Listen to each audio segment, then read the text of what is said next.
All right, type in the chat box if you can hear me. If you can find the chat box. Make sure everybody can hear.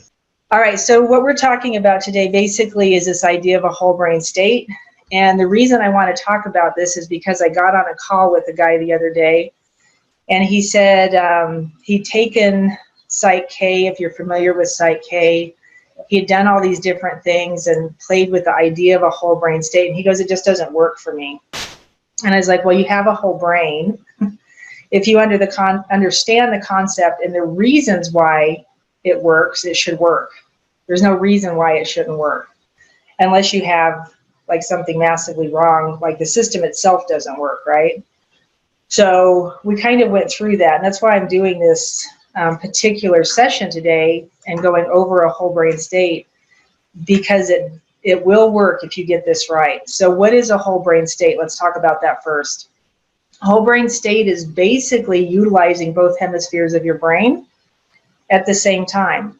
And you would think we do this naturally all the time anyway, but oddly we were taught not to. We were taught that you're one-sided or the other. If you're more on the right brain, you're more creative, intuitive, all of these kinds of things. If you're more on the left side, you're more structured, more rigid, more logical, that kind of thing. So we were taught to operate out of one hemisphere or the other. The problem with that notion is you do have a whole brain and you do have both hemispheres. So if you predominantly try and be more structured, more rigid, if you're in that logic mind more, and your creativity doesn't show up, it can make it kind of hard to get through things. The more that you have, welcome in, hello. We've already started, so we're just going to kind of continue here. The more you have an idea or the understanding that you can use your creative side with your logical side, you get more of a balance, right? That creates a better balance in the system. So a whole brain state is the action of getting your brain into a position where both hemispheres are working in correlation with each other. How do you do that, right? So we want them both operation. How do you do it? Basically, it's crossing midline of your body, and here's why it works this way. If you think of your brain as two hemispheres, and you divide your body in half, we've got right side, we've got left side. We know that the right brain, the right side of the brain controls the left half of the body. So there's this crossover action, right? We've got all kinds of research, and you can read about the sheath that runs underneath your skin that holds your muscles in place. And there's four or five different pieces of this material that runs from the top of your head all the way to the bottom of your toes. Two of them are spiral lines, right? It spirals through your system, again, creating this idea of a crossover pattern. So there's a lot of indication with this cross idea that gets your brain and body in alignment, okay? Think about your brain as a tool for stabilizing the system. That's what your brain does, is it stabilizes things, no matter what the thing is, all right? Your brain does a lot of stuff. One of its functions is stabilization. So your brain is going to stabilize your body no matter what. Think about being in a gym, right? If I'm doing a bicep curl and I'm just pulling my arms up and down doing this bicep curl, what is my brain doing? It's stabilizing the rest of my body, right? So I'm doing my bicep curl, my brain is clicking on muscles and off muscles and keeping everything stable, so that I can stand upright and keep moving. Now, it does it in a really seamless, really quick manner. It's not a slow thing. So it's not like you have to notice like, oh, my back just tightened up, my right side and my hip just pulled, this side just did this. So it's not like this janky movement that gets you going. It's nice and smooth and seamless, and your brain just does it automatically, part of the programming. If I reach across midline, so this is midline, right? Cut your body in half. If I reach across midline, my inclination with my body is to start to tip. My brain goes, wait a minute, I'm stabilizing, and it pulls me back up to stable by tightening all the muscles on this side of my body, right? Stabilizing the system. If we think about this with emotions, with thoughts, with ideas, it works exactly the same way. So I'm thinking about, like, I'm having an emotional reaction to something, and my brain is trying to stabilize my system, right? And I'm going into, let's say I'm getting angry about something, and the anger is just like welling up in me for whatever reason. And I'm sitting there in this anger, and I become aware that I've gotten angry. And I'm like, all right, well, try and figure out what this is about, or don't. It honestly doesn't really matter. It's kind of interesting. And you cross midline of your body. So we're going to effectively put ourselves in a whole brain state. You can cross your ankles, cross your wrists, and just sit there for a second, noticing that anger, and just breathe into it and watch what happens, right? Your brain will start to stabilize the system and bring you back into balance. Usually the anger starts to go away. Things start to calm back down. And it's just interesting that your system will do that for you. I think in nature, we actually do this naturally all the time. If you watch a group of people, if you get a group of people, everybody standing in a circle, and they start talking about something kind of heady, right? Some kind of topic, or something emotional, right? Some topic that gets people emotional. You'll see people starting to cross their arms, cross their legs, even just standing there. It's weird watching. And you're wondering, like, they're getting angry and they're getting frustrated, and then you'll see them kind of calm down, and then you'll see them uncross.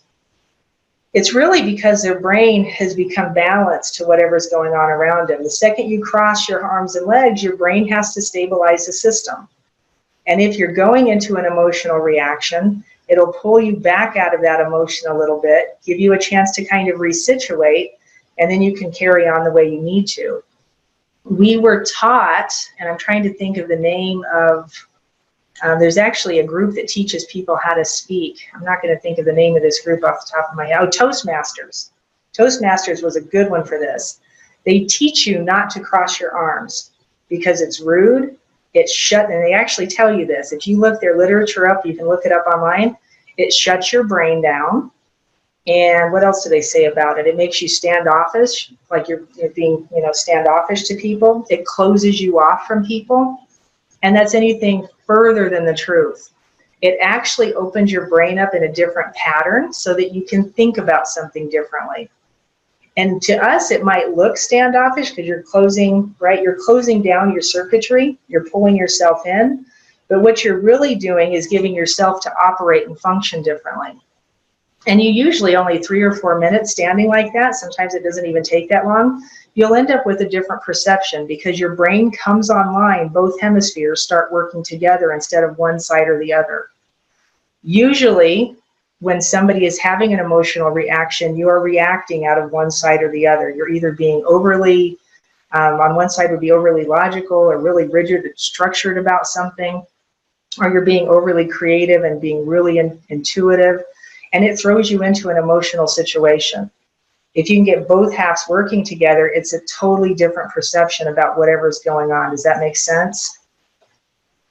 If anybody, like in the middle of this, if you have a question or have something you want to say, feel free to unmute yourself and just kind of cut in and stop me. I don't mind answering questions or going into a different realm if we need to talk about something or explain something differently. So feel free to ask. And I'll keep trying to check the messages over here. All right. So why it works this way is what we were just talking about. And it's because you've crossed midline, your brain pulls up that information and it can't really set it back down. That's the difference in perception, is when your brain tries to put the information back into the system. If you've crossed midline, that cross reaction through your system has to give you a different reaction.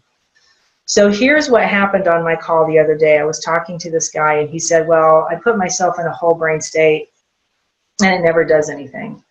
And I'm like, okay, well, this is physiology. So why isn't it doing something? What's going on in the system? And finally, he started telling me that immediately what he starts thinking, so now we're back up in the brain and he's just thinking. He goes, the second I start to do it or think about doing it, I start telling myself, this isn't going to work anyway, it's a waste of time. And I'm like, well, there you go. Because your brain is going to do whatever it's telling you, right? Whatever you've told your brain in the past or whatever you've learned is information in your system. Somewhere along the line, he learned that nothing's going to work. His brain's kicking that information back into his body. He goes to do something different, and that's the information he's getting. So what I would say to somebody in that position, if you're trying to do something different and you're telling yourself it's not going to work anyway, tell yourself a different story. Even if in that moment you feel like you're lying to yourself, whatever your brain thinks it knows is the information it's going to give back to you. In order to change the story up here, you have to say it differently. If you say it differently in a whole brain state, you're going to get different information inside the brain. You're going to start to create those new neural pathways. And then the next time you come and do it, it's not going to be quite so hard, but it becomes a practice of doing that.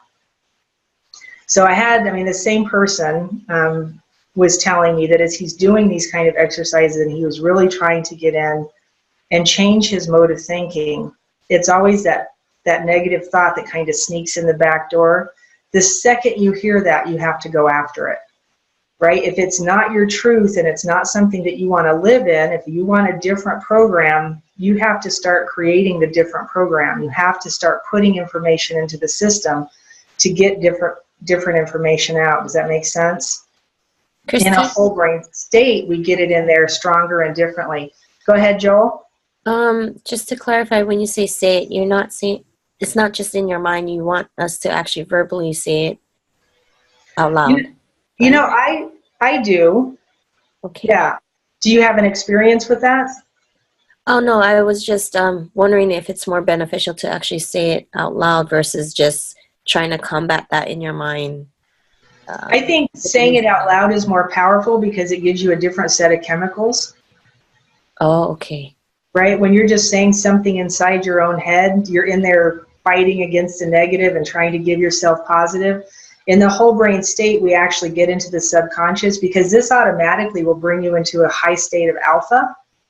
And that's the other thing about sitting like this. Even if you've got nothing else going on, sit in a whole brain state and let your brain calm down.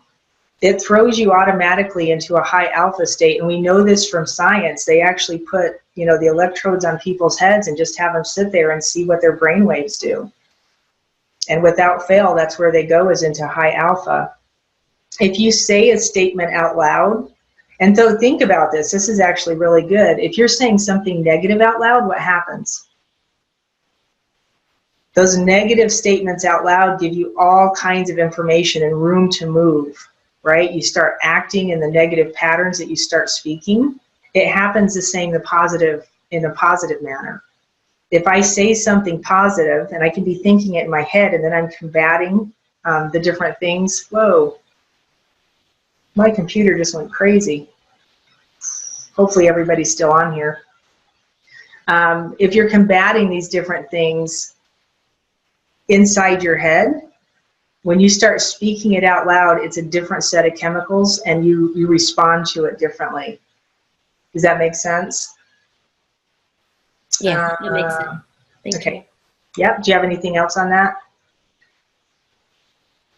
No, I was just, I was in the tapping solution. They have these summits, and I was watching one of the videos, and Jessica Ortner was saying, to say it out loud, but if you can't, that's okay. And so that just kind of posed the question of, was it more beneficial or more effective, the tapping, if you say it out loud? So that was just a question. Yeah, and I think honestly it can be. If you are in a place where you can't say something out loud, scream it in your head.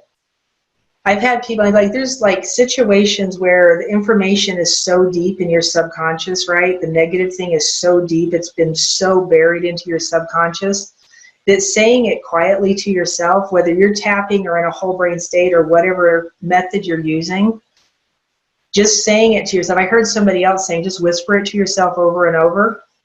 Sometimes that just won't get it. It has to be a forceful, almost a shock to the system to get those other chemicals to express. It almost feels like a lie, though.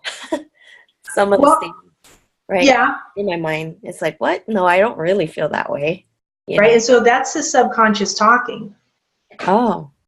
Right, when you get that, you don't really believe that. That's your subconscious going, yeah, right? And that's a difference in chemicals. So that's where we get that weird intersection of, like, consciously I'm trying to tell myself this, but subconsciously there's this little under rumbling, and it creates that contention in your system. So do you just push through that and keep on saying the mantra or whatever it is that you're trying to reprogram, the new story, I mean? Yep. Keep on pushing through. Yep, and that's where I would start saying it out loud. Ah. Hear it, because we're bringing other senses into play at this point, right? If I'm in my brain saying something, and I'm saying it consciously, even in a whole brain state, if I'm that, I'm going to get some movement. If I say it out loud, now I've got hearing and I've got other senses going on. If I try and pretend like I'm in the situation and I add a smell to it, different sensory information gives us different information, and the brain gives us different chemicals, right? If I visualize it, and this is just a really interesting game to play, because you can visualize with your eyes closed pretty easily. Most people can. Some people say they can't visualize at all, but we can get around that. So if you can visualize the thing that is you're trying to create, that different story, different sensory input, you get different information. It works faster. It works better. Okay. If you open your eyes and still try and visualize that thing it is that you're working on, can be very difficult to do. Like, you have to kind of be in a whole brain state already to do that. But if you can visualize the thing that you're wanting with your eyes open, it's creating whole different signals inside your head. So with your eyes open, would that be like the next level? Yeah. Oh, okay. Yeah, so I'll start people by saying, close your eyes, see what it is you want, see if you can hear it, smell it, taste it, touch it, have it in you, like in front of you.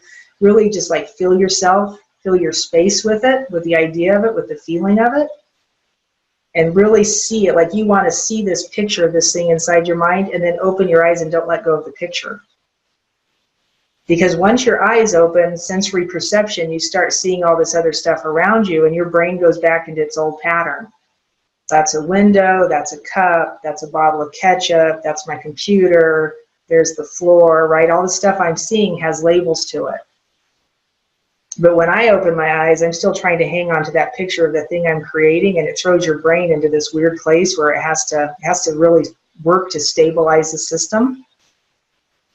And it pushes that information even deeper into your subconscious. Does that make sense? Yes. Thank you. It does. Yeah, absolutely. And I mean, it's a fun game to play. Like, it's just a fun thing to do with yourself. So I would say do that all the time. The more you can stay in a whole brain state, even without having to do this, like, you're retraining the system. This is just a tool. Crossing arms and legs, finding the pattern that works to get you into that subconscious place so you can alter the information in your system. This is just a tool. Your brain should do that naturally. We were taught not to, so now we're reteaching ourselves to do it the right way. It's like training wheels. Yes. Yes. And even all the visualization techniques, I don't care what protocol you're using, every single one of them will work if you do it, right? If you allow yourself to stay in negative patterns, if you allow yourself, it's seriously and clearly, to me, it's just a decision process. It's a decision to do something different. If it's programmed into your subconscious, it's removing the subconscious programming and putting in the programming you want. And it's still just a decision. Inside that decision, your conditions will change, right? Everything around you, because your perception to all of it changes. And I think that's the biggest part of all this. No matter what protocol or what kind of thing you're using to do it, doing it's going to be one of the keys. Say it out loud. If that didn't work, go back in your head and say it. If that didn't work, visualize it. If that didn't work, hear it, feel it, touch it, know it. Keep opening up the sensory information. Eventually, you're going to get it in there deep enough that whatever the old stuff is just going to come apart, because that's the way neuroplasticity works. The old information comes apart. Your brain goes, oh, we don't need this anymore. This isn't true. This isn't our truth. You put the new information in, into the system, and then all of a sudden you're like, oh, and you end up feeling different. And I think I've played this game a few times with a few of you in here, where we actually go to the feeling first. So you can even do this from different directions. Find a really high level feeling and hold that in your system. Make that your practice. And everything else around you has to change. Because if I'm in this really high vibration, none of this other stuff even exists. Because it doesn't meet the level of where I'm at. And so it all just starts to fall off. I can't be around people that are, you know, acting crazy and angry and frustrated and all these negative things. If I'm way up here, they either won't want to be around me, or I'm just like, you know, we can either change this and fix it for you, or I just can't be in the same room with that, because it doesn't match, it doesn't fit, right? The vibrations don't feel right. And so that's how we work as humans. Is there a way that you could help those that are around you to raise their frequency or their vibration? I mean, I'm thinking about like family or people that are in your life, and you know, maybe because I've been doing some work and I feel like I've changed, you know, from my husband, and it's like there's this gap now or, you know, of understanding and being open to you know, techniques like this and whatnot. I feel like I want to help him raise his frequency so that we can be kind of on the same journey. Like, is there a protocol or a daily practice that I could do to kind of create more harmony in that? Yeah, and so you can do that all day long within yourself and like keep your vibration high. It's going to start affecting him eventually. It has to, right? Because if you're in a different vibration, eventually he has to start meeting that, or you run into this contention that you're feeling. And it's the same pattern inside of you as it is outside of you. If my brain is telling me one thing, but I'm feeling something else, it's contention. If I'm feeling one way and my mate is feeling a different way, it's contention, right? If my household is one way, but the community's another way, it's contention. It's the same pattern, right? No matter whether it's local and right here, or whether it's, you know, global and it's way out here, it's still the same concept. Eventually, those higher frequencies will start to shake out the older ones, or the lower ones. At some point, a person's decision gets weighed in. Everybody gets free will choice.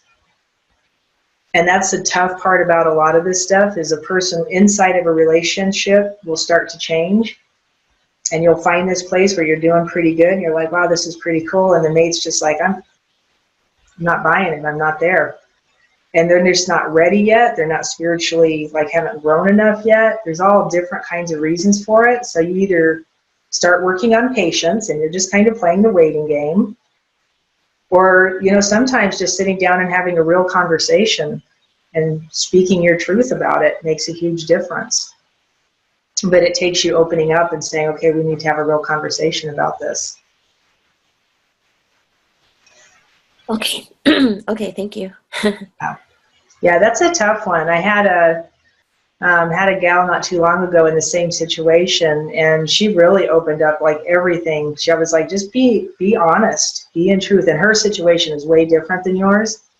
Turned out her husband was lying and cheating and doing all kinds of crazy stuff. But because she decided to get truth, she decided to be in truth, and she decided to speak it, she found out all kinds of stuff she didn't know. And it totally rocked her world to start with, because she was like, oh, now she's in a divorce situation. But it's not a bad thing, because she's now able to move on into what it is she's been thinking she's supposed to be her whole life, and found out this other person was keeping her from it and keeping her kind of tied up and matted down. She was actually being treated kind of like a slave. It was the weirdest situation. I was like, oh my goodness. But getting into her truth and all of a sudden realizing, you know, I can be as good as I can be. If he ain't going to be on board, you know, what do you do? If he's a good guy and you know that, sit there and be patient. You're going to learn some other things from it. You're going to get new information that'll help you and help your journey. I'll be super honest. I'm pretty honest about all this stuff. pretty open with my life. I'm kind of in the same situation. I'm kind of in one place just because of all of the spiritual growth and the work that I have done. And my husband is what he calls a non-practicing Catholic. That's it. That's where it stops. Like, okay. Like, what do you do with that? I'm like, all right, well, there you are. If that's what you want to be, is a non-practicing Catholic, and I'm not even sure what that means anymore, then I'm just going to be patient until you make a decision to do something else, or maybe he never does. I don't know. But that's his decision, you know, and even though we're standing together, that's kind of where it's at. So, yeah, so this is a way, Ethan, I see you're asking for a link to download. This is the way this has to work, is after I record this, it'll process in the system, and then I send the link out after. So you'll be able to download it and take another look at it again after. All right. Does anybody else have any questions or anything they want to ask or say or insights? Or do we just want to play with the whole brain state for a few seconds? Yeah, I guess play with the whole brain state for a little bit. Okay. Is there anything in specific you'd want to balance? I feel like stuck. And well, the other day I felt like just so many things were going on, and because I was asking myself, why do I feel stuck? And the feeling that came up was just, it feels safer to be stuck, because I was going through so much the other day that it's just like, I'm just going to sit here, you know, but now to move forward, I don't know how to get unstuck, if that makes sense. Yep. So think about like decisions and conditions. That's a really, really good example of this, actually. You had a condition, things were going on and happening around you, and it just made you feel stuck, and you know, maybe you didn't know what to do or didn't know what direction to move or whatever, and instead of doing something, you did nothing. You send a signal into your system when that happens, and the signal is, okay, just sit down, and then you do that long enough, and then you're like, oh, like now I have nowhere to move to, I've got nothing to, you know, how do I do this whole thing different? So now we're back to the feeling of being stuck, right? Because now that is the condition. And in order to get out of that condition, we have to make a new decision. Okay. Follow? The new decision is to feel different. Right? Because it's like no desire to do anything. Mm-hmm. That stuck feeling. So that's the feeling. So I want you to just to feel that feeling. So, and I want everybody to do this. See if you can find the nature of the feeling that you just don't want to do anything. Have you ever been in a place in your life when you're just like, ugh, I don't want to move, nothing feels good, nothing feels right, you just don't want to do anything. You don't even want to do anything to change it. You're just kind of tanked. See if you can find that feeling somewhere inside your system. I feel that, like in this moment, I feel that inside my lower abdomen. So just notice where you're feeling that. And then what we're going to do is we're going to use a whole brain state to diffuse that, because your brain will have to start to shift and do something different. So find the feeling first. And then once you've got the feeling, I want you to cross your ankles and just notice what your feet feel like to that feeling. And then cross the other direction. Notice what that feels like. Go towards the direction that feels the strongest. So if it's right over left and that feels better than left over right, stay in the pattern that feels better. All right, once you've got that, keep trying to notice that feeling, and then you're going to cross your wrists, one over the top of the other, feel your hands. Cross the other way, just notice. And whichever direction feels better, stay in that pattern. And then we're just going to let that diffuse for a second. So you're just going to sit and notice that feeling.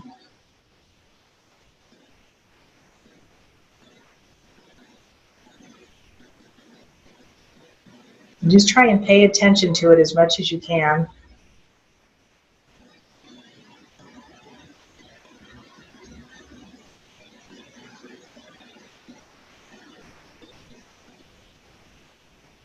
And you'll notice the feeling starting to go away. So from my gut, the feeling's already gone. Just notice whatever you're noticing.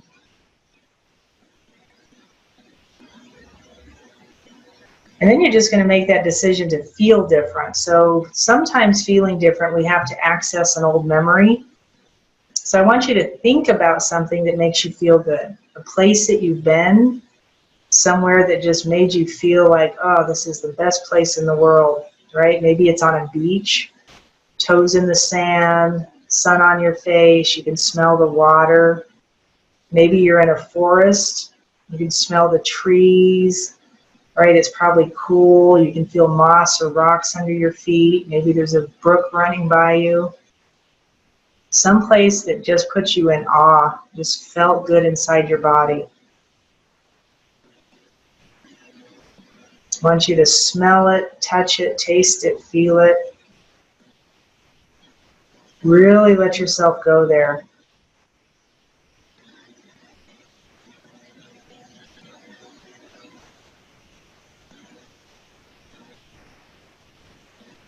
Try and let that feeling get bigger and bigger. Let it keep growing.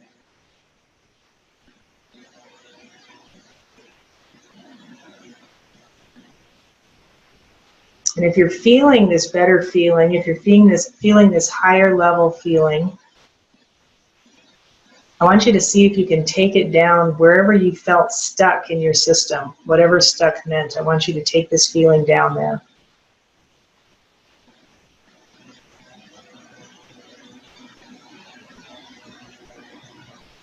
And then feel that for a second. Just really notice it.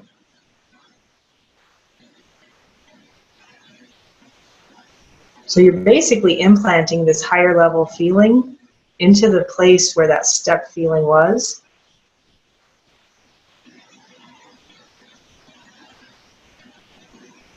And then you can take the idea of things that you know you need to do or need to get done. And inside of this feeling, start going through those things as if you're doing them, right? See yourself doing things, getting up and getting things done, getting excited about it. And what you're doing is you're putting a different level of chemical feeling into getting those things done instead of the chemical feeling of stuck, right? So we're getting rid of the chemical feeling of stuck and putting in this better feeling.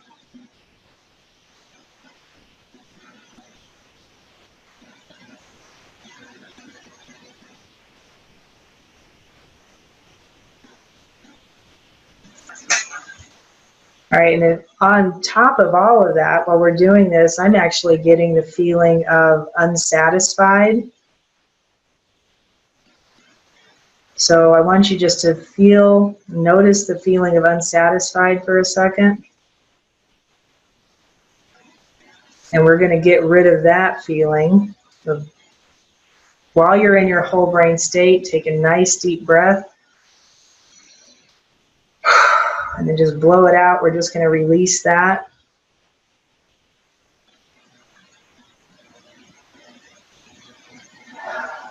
The next negative emotion that's coming up is unsupported. So we're going to get rid of the feeling of unsupported.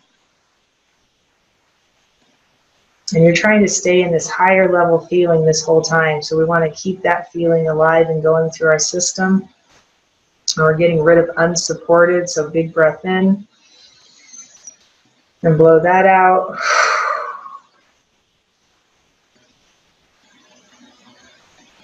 And then if you want to use a statement, right, you can use something like, I would use a phrase like, I breathe in life easily and fully.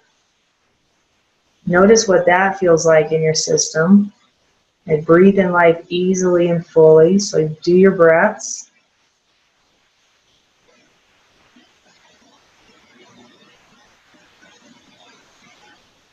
And then I would think about the issue itself. So if the issue was I'm not getting things done or you feel stuck getting up and doing things,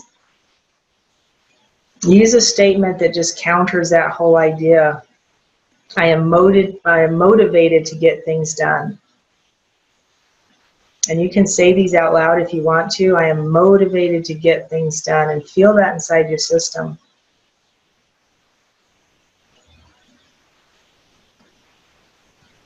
I choose to get things done.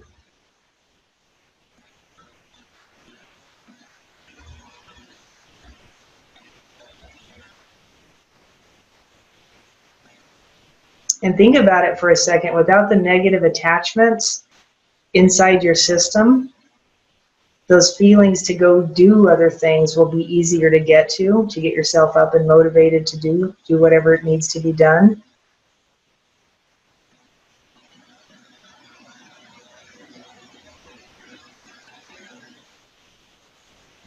And then just notice what that feels like.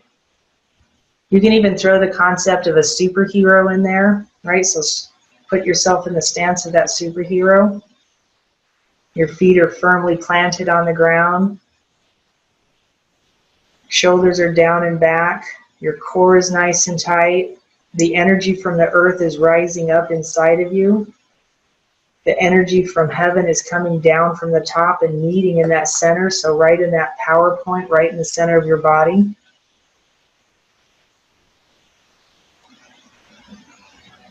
And just let that feeling circulate through your system.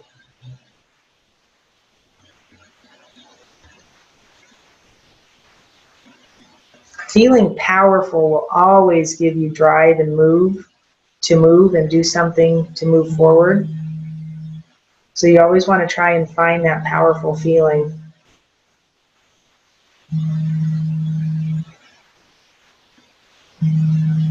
And then when you feel like you've got that locked in, I want you to circulate it from the top of your head all the way around to the bottom of your feet.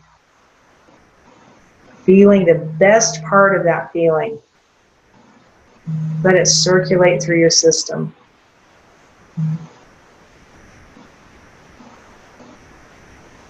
And again, in your mind's eye, seeing yourself doing those things that you need to do.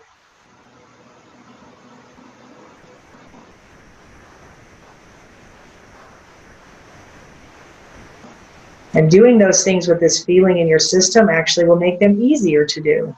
There's less struggle when you have a good feeling inside your body.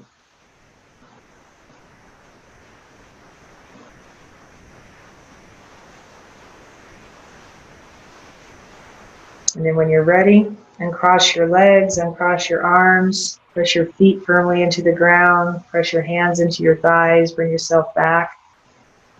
And when you open your eyes, don't let go of the good feeling. If you keep that feeling circulating in your system, your perception has to change. So once you open your eyes, hang on to that feeling and even try and project what it is you need to do. With your eyes open inside this feeling, see yourself getting things done and doing the things you need to do. Now the kicker here is when you go to do it, if you allow yourself to slip back into that old feeling, that's where it gets tough.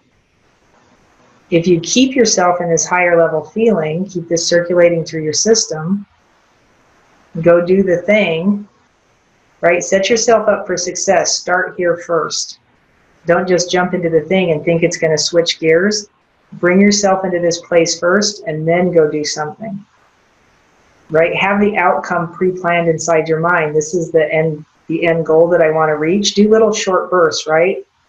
So let's say it's a workout, right? I just want to do a 30-minute workout, and I'm just like I want to do it, but I don't have the energy to do it, and you're fighting with yourself about it.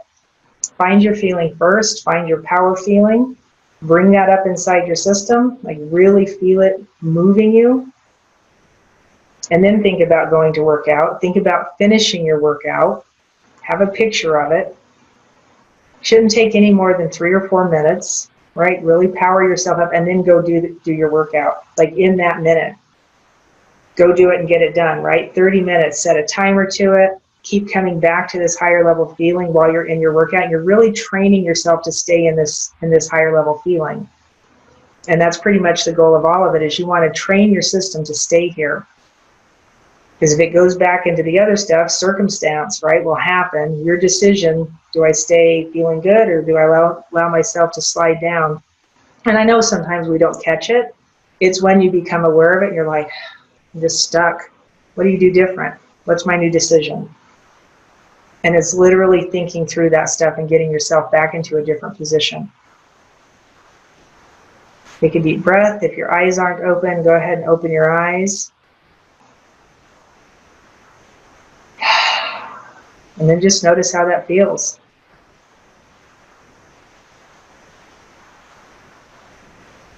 And what are you noticing?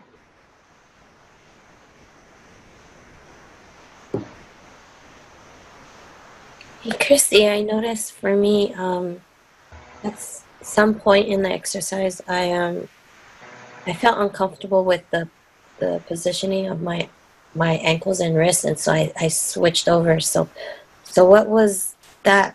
What was going on when I felt that?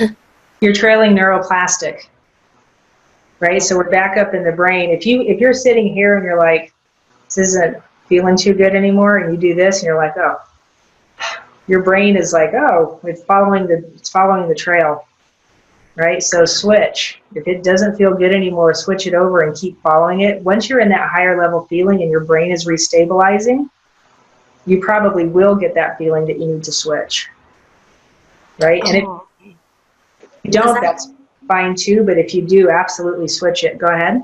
Does that mean also that my brain is accepting the new story, or? Yes. Ah, wow. Yeah. Because you're doing something different, right? Every time you switch and change, and it's even the same way in a gym. I used to crack up with people just standing there doing stagnant bicep curls, right? That's all you're doing. If you add different pieces to it, like squeezing your knees together, squeezing your glutes, like really tightening up your core while you're doing a bicep core or bicep curl, you get a whole different reaction inside your system than if you're just doing a regular curl and not paying attention to anything else. And it's just a totally different reaction. So when you're doing something like this and all of a sudden you switch, your brain, it has to do something different to stabilize the system.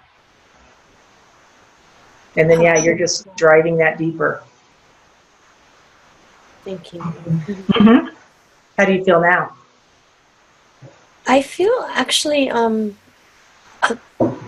thoughts actually came through as far as what I could do immediately, like my next action step. Nice. So, yeah, I thought that was pretty cool. Yeah, and honestly, I think it's the way our systems are supposed to work. When you're in these higher level chemicals, your brain functions better. In cortisol and adrenaline, you're in fight and flight, right? You're deciding, all your brain is doing is trying to figure out, do I run or do I freeze or do I fight, or like you're in that kind of low level panic mode. And your brain is not going to function, and it's not going to give you information like, oh, here's your next step. Mm-hmm. Right? In cortisol and adrenaline, the next step is run, fight, or freeze. You got 3 options. Nice. And that's what stuck is, right? You probably froze. Yeah, froze. Yeah. Yeah, so unfreeze. Shake it off. Shake it off. Shake it off. Awesome. All right. Anybody else have any other questions? Tahar, hey. Yep, 3 apps. That's exactly right. Don't do that. Hi, Christy. Hi. Yeah. I have one question. Or the day could be too demanding or enervating, and you just, you couldn't get any chance to unwind before you sleep, right? What happens that, of course, the mind has to unwind, right? Might lead to unpleasant, feelings or experience, in the sense that, if it is unwinding something that is not positive, that could happen during the day. And when you wake up, you don't feel good, or you don't feel happy, or basically when you wake up you feel again lethargic. And if someone wakes up in this state, how can we use whole brain state to reset and start our day with this state, which is a happier and positive state? Yeah. So two parts. Yeah. 2 parts. And I actually I think there's a video on YouTube about this. using a whole brain state to desynchronize your day, right? So if you think of everything as energy and you get these negative feelings, whatever, it's too much, the day was just, over stimulating and whatever, then you go to bed, that's where you need to stop. Don't go to bed like that. That's the first part. The first part is you're going to stop before you allow yourself to go to sleep, and you're not going to let your mind do this while you sleep. You're going to do it for your mind before you go to sleep. So there's something better in your system while you sleep. Are you following me? So before the day's end and you're just like, oh, that was a horrible day, I was too overstimulated, this doesn't feel good. When you lay down, or even before you lay down, sit down somewhere, cross your arms and legs. I don't even care what pattern you do it in. Go backwards through your day. Start at where you are right now. I feel like crap. This isn't lovely. This day was horrible. Whatever you're saying to yourself. Quit talking. Try to quit thinking and just go backwards through all that. Just noticing. Right? Basically, it's what I say, a rewinding process. Yep. But you're going to do it before you go to sleep. Yeah, I mean, that's ideal. I mean, like I mentioned that, I really don't want to interrupt you, but I'll just add this point. That what I'm trying to say is that sometimes it happens that, if the day could be so enervating that when you just sit down, immediately you went into sleep. Something like that. You just couldn't get time or energy. You are so, you are so lethargic or enervated that the moment you just, you get into your bed and you start it, and you just immediately, boom, you're into the sleep. Yeah. And I would just say, make a different decision. You have to do it different to get a different reaction. I get you're lethargic. I get you're so tired. If you sit down, you're going to pass out. Then don't sit down. Become so aware that you don't want to be this way anymore, that you lean against a wall and go, okay, I'm going to desynchronize this first, even if you can only do it for 2 minutes. Stand somewhere, lean against a refrigerator, walk in the door, I don't even know, and just stop yourself and go, okay, I'm desynchronizing that whole mess. That is not going to become my pattern in sleep. Right? Cross your arms and legs, go through it backwards, get to the end of it, and then lay down. And even when you're laying down, if you can cross your arms and legs going into sleep, bring yourself into a higher state of feeling. Don't let yourself go to sleep with negative chemicals in your system. Your brain is going to start doing its thing anyway, and if you have that pattern so deep-seated that it's going to kick it back into your system, it's going to start to do it anyway. But you're going to start a process of not letting that happen by telling yourself what you're going to do when you go into sleep before you go there.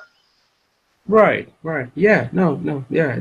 That makes sense. And I think the missing link was, this point that you emphasized is that, maybe change your position. I mean, that was the missing part, because, I know if I'll just go into the bed, it's like an autopilot sort of thing that my brain will get the signal and it will kick itself into sleep. Yeah.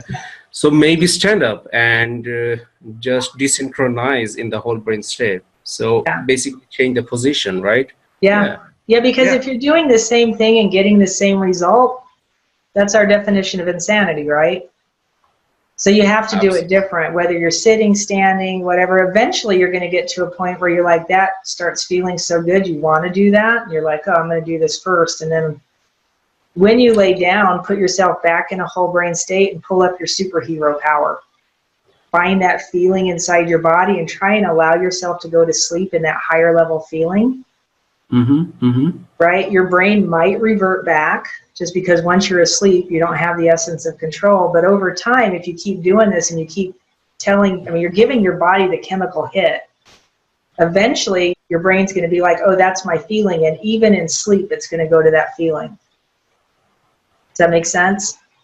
Oh, absolutely. Yep. So now it does make sense. So it does in caps, yeah. Good.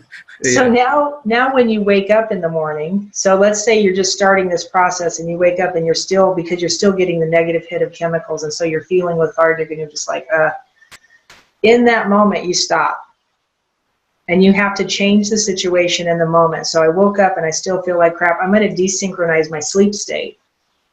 So now I'm just going to become aware. I just woke up feeling like this, and I don't want to feel like this anymore. I don't even know what I was dreaming about, but I'm going to go backwards through my sleep state once I wake up. And I'm just going to desynchronize that. And it's as much as just telling your brain I'm desynchronizing that sleep state. I don't even know what it was, but I'm not doing this anymore. And then you're going to find your higher level feeling, pull that in, and take that through your sleep state. So we're going to come at it from both angles. You're going to push it in before you go to sleep, and you're going to push it in when you wake up. Right? And it's just a mental, it's like, because I never, to this day, I don't remember my dreams. And I have these dream people in another group that I'm in, and they're like, oh, try this and do this. I was like, I don't remember my dreams. If I wake up, it's like, there's nothing in my head. I don't know what that is. And what we came up with the other day is I don't dream, I travel. So I can actually remember traveling, but I don't remember the way they talk about dreams. I don't remember dreams like that, but I'll remember other things that I do in my sleep, apparently. And so it changes the nature of how you have to think about things. And so if you get up in the morning, and I've had this happen, I actually had this happen, I get up and I'm worn out, and it's not like a bad feeling, I'm just tired because I was up all night working. I have to make myself stay in my body and stay asleep and allow everything to rest at night.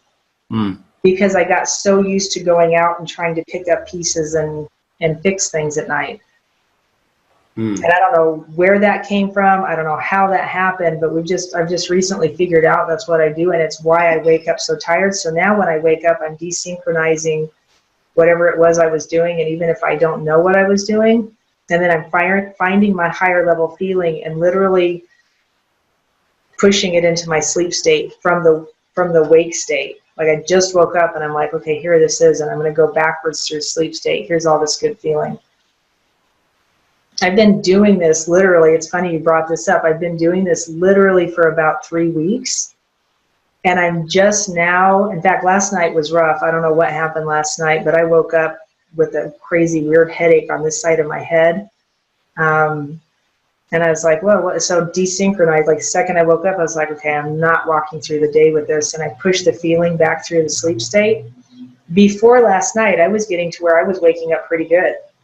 I was actually waking up talking to God. I was waking up like, a couple mornings woke up laughing, like I was giggling when I was waking up. I don't know what that is.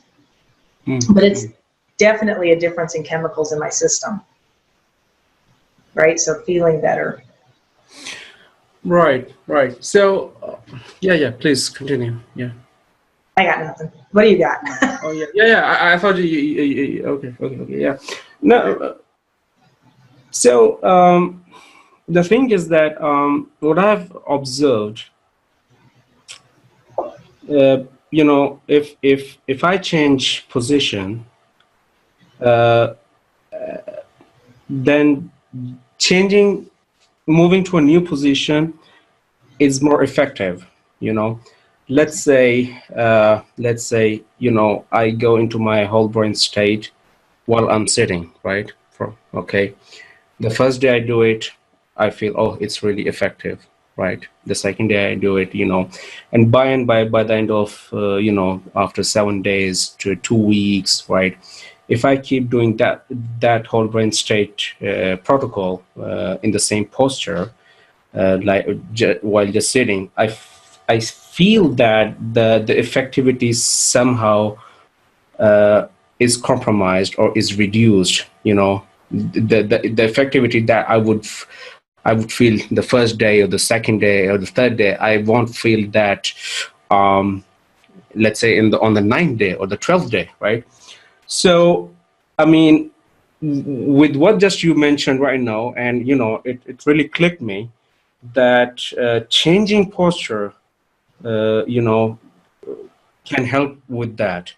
And yeah, I mean, I haven't tried it yet, but I'll do it. I'll do it now. Yeah. So I think that was the missing link. Well, and I would try that, and I would say, just because physiology, the way the body works. If you're sitting down doing a whole brain state and coming against whatever, whatever it is you're working on, right? And by the 9th day, all of a sudden you're like, okay, this isn't really effective. You've hit a different layer. Exactly. Yeah. This is what I'm trying to say. Yes. So you've hit a different layer of something. I'm not sure how to explain this, except that when you stand up, you're probably putting your body position into a position that your brain goes, oh, okay, I remember, and it's going to give you that different information. I wasn't expecting this posture, something like that. Right. And you clear it from a standing state. So this is how it works, like with the trauma person, right? So let's say like a car accident. And this really happened. This is a true story. This gal had a car accident. She was driving around a corner. This black horse ran into the road. She hit the horse. She was going to swerve away from it, but all that was on the side of the road was a cliff and trees, so she had to hit the horse, unfortunately. The horse came through the window, head first, eyeball into her face kind of thing. So she was staring this horse in the eye, right, and trying to get away from the horse, and she was very, very cognizant of the fact that I'm staring this poor horse straight in the eye while I'm killing it. Like, that's what went through her head. She twisted and rotated her body, and then she moved her head and her eyes up and back to keep from looking the horse in the eye, right? Every time she looks up into the back that direction, I think it's to the left side for her, her body just starts contorting. It automatically goes to the moment of impact, and she's doing everything she can to keep from looking that horse in the eye. We change the posture, right, even in a balance. So clearing out like a balance or an issue like this for somebody, a traumatic issue, was as much as visualizing, like, I see the horse coming, I see everything, because she could remember it like play by play. We put her into a whole brain state in the moment that was happening, where she got to that point, and rotated her body just slightly the other direction to give it a different feeling. And it broke the whole pattern. Right. And even her eyes, it was like, twist, get your eyes on this side, don't leave them over here, because there's something, it's all locally related. If my eyes are going a certain direction, at the moment of impact, that locks into the system. Mm-hmm. And then we have an issue. So changing the posture, even change your eye position.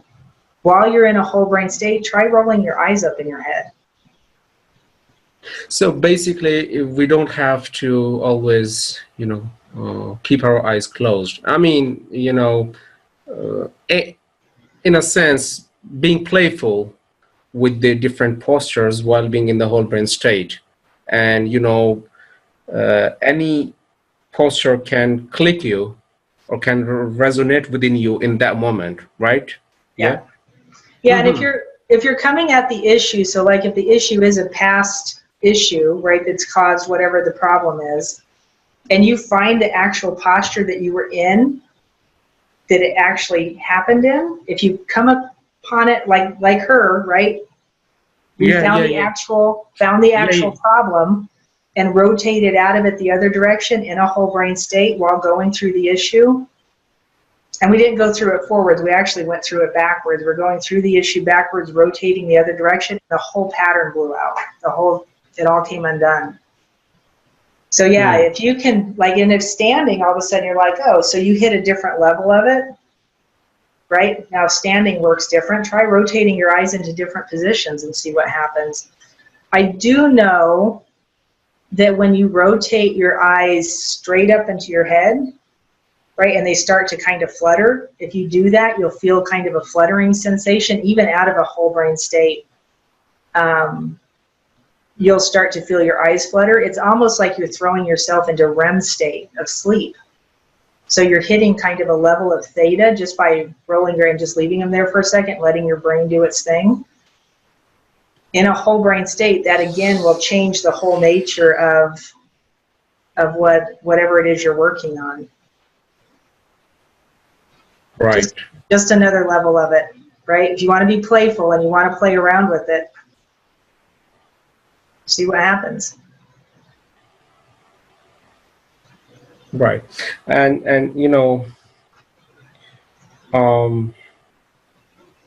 a few weeks ago, like probably, I don't know exactly, maybe 6 or 7 weeks ago, you probably talked about, an exercise. I still remember that, the cross ankling thing. Yep, cross crawl.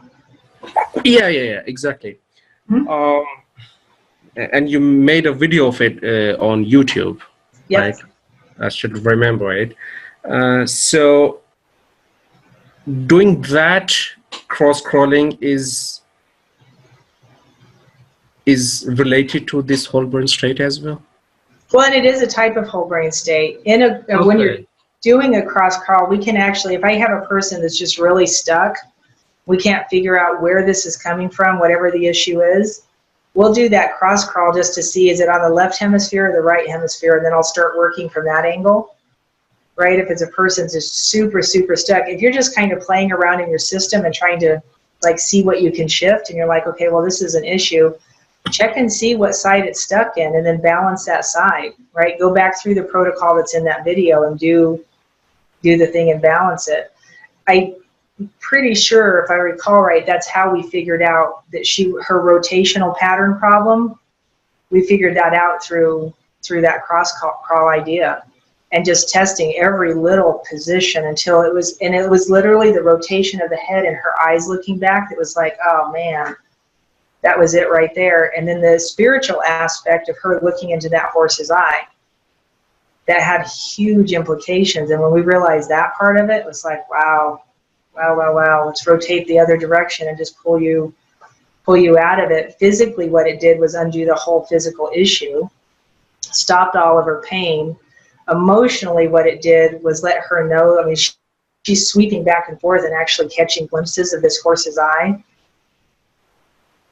And then all of a sudden, everything became okay. She actually had vision with the horse, and it went into a whole nother realm at that point. Oh, yeah. No. So it can go different ways. I would say definitely your horses are amazing creatures. Yeah. But that's another thing. Yeah. Right. Be playful with whatever it is you're doing, and you're going to get different answers. Right? You'll get different responses physically and spiritually, so it goes into a whole nother realm. Mm-hmm. All right, I'll send the link out to this one. I've got to get going because I've got to hit the road. I'm supposed to be up in Cheyenne here in another couple hours, so I'm on the move again. But I'll send this link around, so Tahar, I know you didn't see the first part. It is right in the very first part of this. And as always, if you have questions, thoughts, concerns, shoot me an email. If you need anything else, email, text, whatever, and I'll get back to you as soon as I can. Thank you, Sure. Christy. All righty. All right. Have a good day, everybody.